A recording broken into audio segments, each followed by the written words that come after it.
You ever wonder what a pistol earns you when civilization peels back and the roof leaks fire? This isn't a gear list for Instagram. It's a report from where things go wrong and men and women still have to come home. In those moments, the prettiest pistol on the shelf is worthless.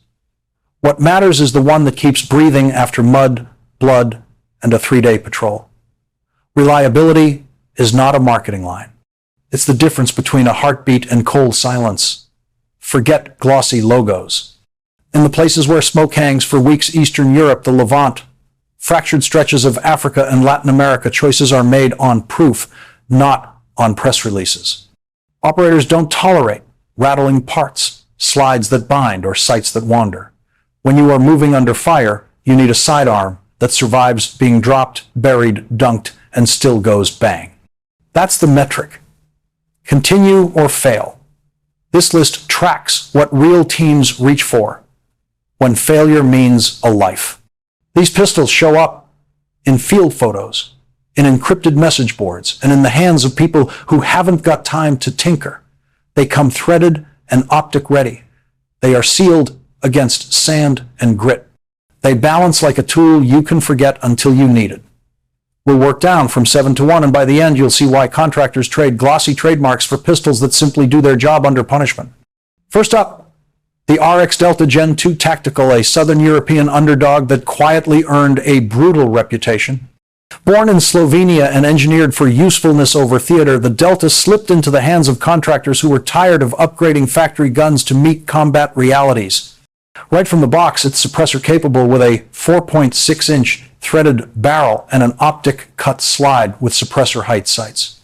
It's astonishingly light for a full-size combat pistol, under 20 ounces, unloaded in some bills, which matters when you carry all day across rough ground. The frame's reinforced polymer texture bites when your palms are slick with sweat or rain. Internals are modular, so a broken component can be swapped on the fly without a bench full of tools. That keep moving mentality is priceless on long missions. In Serbia and Kosovo, teams have been swapping Glock 17 pistols for Deltas and reporting cleaner recoil impulses and faster reacquisition on compact red dots during endurance drills. Deltas have been recorded to keep working after immersion and grit. Slide geometry and reduced reciprocating mass help tame muzzle rise, especially with a suppressor-fitted second, born of a hard combat culture and built to take punishment. The IWI Masada Tactical. This is not a range toy.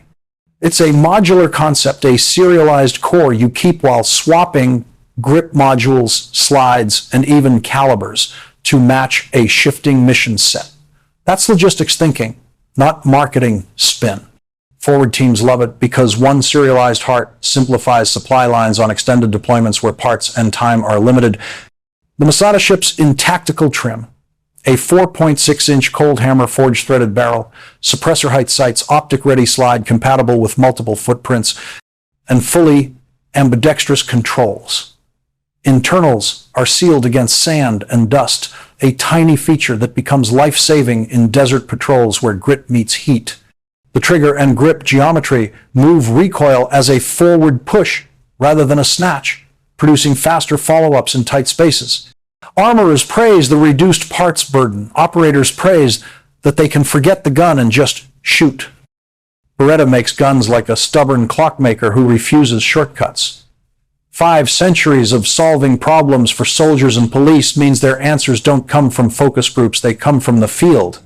The APX-A1 Tactical is Beretta's reply to modern missions, refought, hardened, and delivered without the usual aftermarket surgery. Where earlier APX models were late to the striker-fired party, the A1 learned those painful lessons and came back leaner, flatter, and harder to upset in combat. In its tactical trim, the APX A1 ships with a 4.8-inch threaded barrel and suppressor height night sights straight from the factory. The slide is optic-ready and returns to 0 in ways that matter when engagements happen fast and the margin for error is thin. The frame's grip, geometry, and aggressive stippling force a repeatable index, the kind that makes follow-up shots automatic instead of guesswork. The flat-face trigger breaks at a factory pull that feels like 5 pounds, with minimal creep, safe enough for duty, crisp enough for strings under stress. That combination is why Mediterranean contractors and Eastern European special units have quietly adopted it for convoy security and anti-narcotics work. They don't have time to swap triggers or fit plates between missions. They need a pistol that arrives mission ready and stays that way. Compared to a stock Glock, the APX A1 reads like a contemporary tool, modern ergonomics, built-in suppressor compatibility, and a trigger that doesn't demand a parts drawer. Then there's Walther's PDP full size, a clean sheet effort to make a shooter's duty pistol rather than another striker-fired cookie cutter. Walther focused on the trigger and human factors because milliseconds in a firefight are a commodity. The PDP's duty trigger features short take-up and a clean break that lets the shooter string shots with surgical precision. The reset is positive and immediate, inviting confident follow-ups when the fight compresses into a single room. Walther didn't stop at the trigger. Super terrain, slide serrations, stand proud so your fingers find purchase in mud, rain, or under a flashlight. Interchangeable backstraps and a generous undercut at the trigger guard demand a high grip and natural point of aim. Barrels push toward 4.5 or even 5 inches in some configurations, giving longer sight radius and more velocity when distance matters without losing control close in. Embedded trainers tied to NATO-affiliated teams swear the PDP turns average shooters into competent shooters faster, a force multiplier when training time is scarce. Z's design lineage then folds into the ZP-10C, a pistol built to work, not to dazzle. Compact yet substantial, the P10C's cold hammer forged barrel and 15+1 capacity and 9mm make it a practical combat sidearm. The trigger is shockingly clean for a factory striker-fired gun, short, honest, and sitting in the mid-4-pound range with a reset that invites speed and precision. The texture grips without shredding gloves, and the undercut at the rear of the trigger guard lets you get high on the pistol, channeling recoil into the frame instead of the wrist. That matters in rubble-filled buildings and ad hoc cover. Reports from Eastern Ukraine and Balkan theaters show volunteers and fighters choosing P10Cs, sometimes picked from captured supplies because they hold up after drops and immersion in mud and snow. Compared to a Glock 19, the P10C often wins on natural point of aim and a crisper factory trigger. When the goal is to make the pistol an afterthought and the shot the only action, that difference is everything. Now picture a platform that wants more than just to survive. It wants to dominate a sustained fight. Enter the FN509. Tactical, a pistol born from decades of military pedigree and iterative battlefield lessons. This is hardware shaped by large-scale procurement and by squadrons that expect gear to perform under prolonged pressure. The 509 Tactical doesn't hide its intent. A threaded 4.5-inch barrel, an optics-ready slide cut for modern micro-red dots, and suppressor height sights fitted to work the moment the case opens. What sets it apart is how it behaves when the tempo doesn't let up.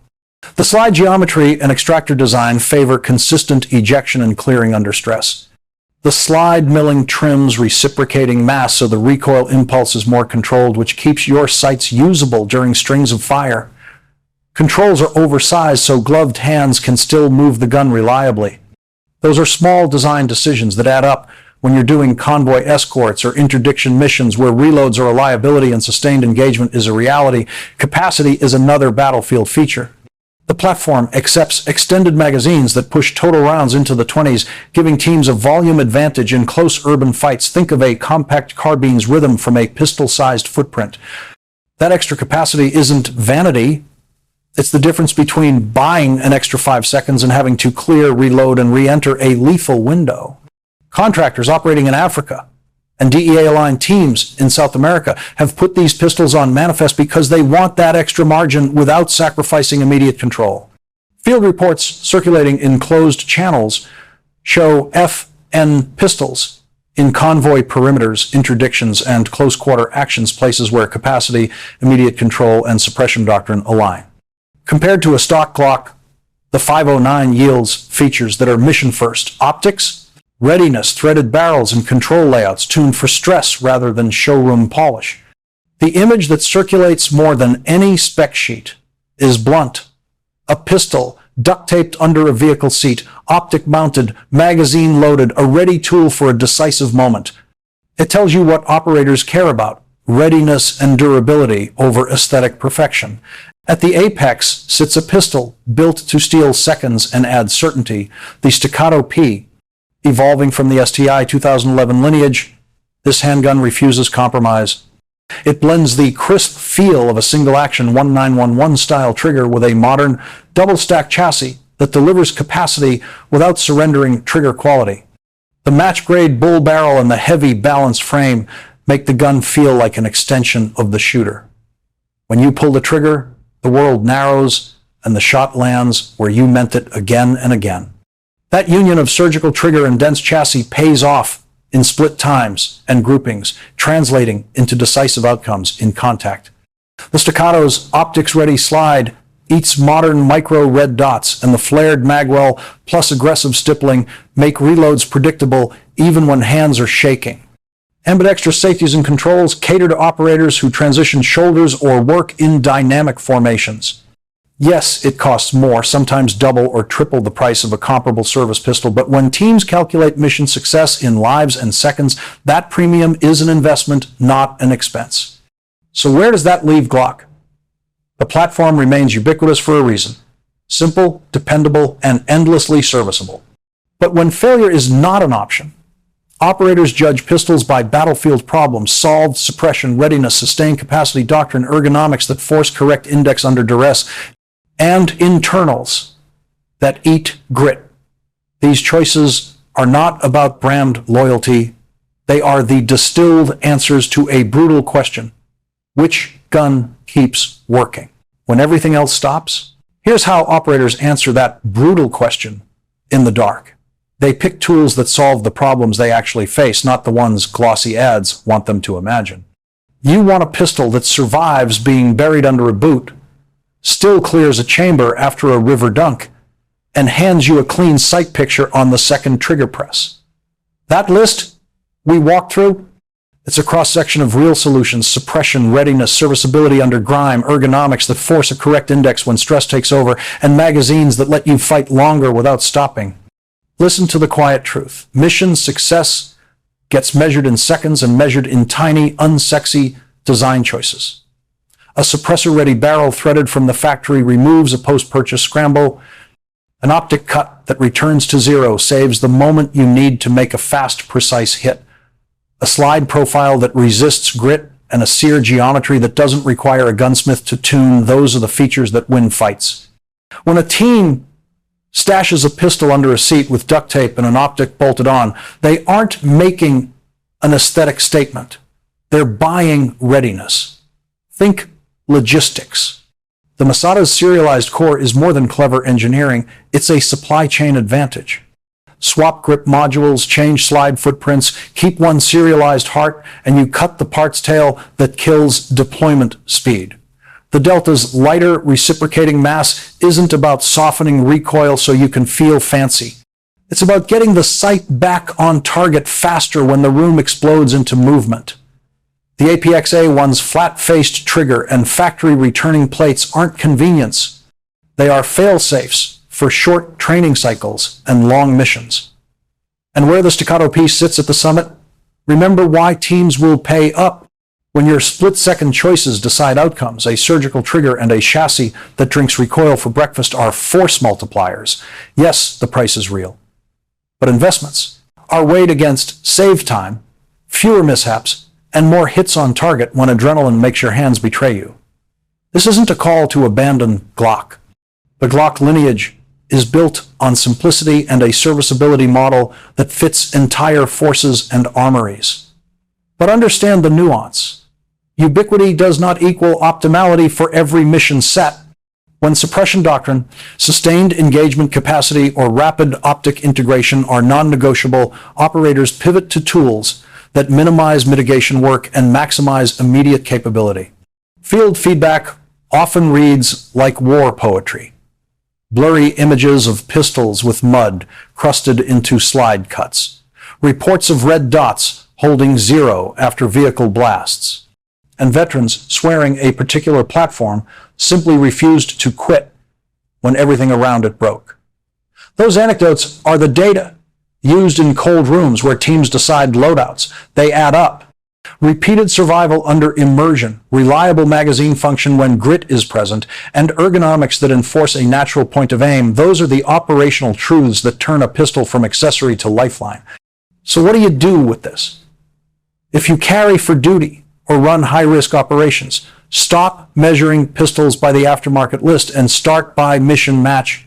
Consider factory-threaded barrels and suppressor height sights, optics footprints that return to zero, sealed internals, and magazines rated for high-capacity use under stress. Train with that setup until your hand learns the gun's language. If you're a shooter who loves tinkering for sport, that's fine. But understand why operators who can't afford a failure won't wait to upgrade. They buy what's ready, reliable, and reparable in the fields. At the end of the day, the pistol that keeps you breathing is the one designed for the environment you plan to survive. Pick accordingly, train like you mean it, and respect the weapons that earned their reputations in places that do not forgive mistakes. Which one of these would you choose when failure is not an option?